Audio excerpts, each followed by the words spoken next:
Hello மக்களே, welcome to Kavi vlogs. என்னடா நடக்குது பிக் பாஸில் பார்த்தீங்கன்னா, தகுதியே இல்லாத 2 பேரை சேர்த்துட்டாங்களேன்னு பேசிகிட்டு இருக்கப்போ விஜய் பார்வதியும் சேர்ந்து திவாகருக்கு நல்லா சொம்படிச்சிட்ருக்காங்க.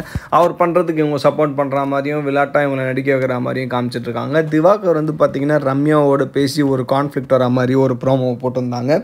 எஃப்ஜேவும் பார்த்தீங்கன்னா கையை நீட்டி பேசாதான்னு சொல்லும்போது பார்வதி ரொம்ப சப்போர்ட் பண்ணி திவாகருக்கு பேசுகிற மாதிரியே ஒரு வீடியோ இருந்துச்சுங்க. லைவில் பார்க்கும்போது அதே மாதிரி தான் இருந்துச்சு. இந்த ஆள் பேசி பேசி பேசி எல்லோரும் டார்ச்சர் பண்ணி அந்த ஒரு ரேஜ் பைட்டை எல்லார்ட்டையும் கொண்டு வராரு.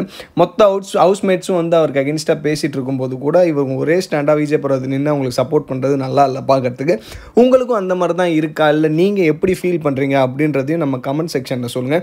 இனி அடுத்தடுத்தும் பார்த்தீங்கன்னா நிறைய பிக் பாஸ் கண்டென்ட்டுக்காக நம்ம வீடியோக்கு நிறைய வந்துட்டுருக்கோம். நம்ம சேனலில் வரும். நீங்கள் எல்லாத்தையும் சப்ஸ்கிரைப் பண்ணி வச்சுக்கோங்க. எஃப்ஜேலேருந்து ரம்யாலேருந்து டீம்மேட்ஸ் மொத்த ஹவுஸ்மேட்ஸும் திவாகருக்கு அகென்ஸ்டாக தான் பேசிட்டு இருக்காங்க. அவர் அந்த ரேஜ் பைட்டை ஃபாலோ பண்ணிகிட்டே இருக்காரு.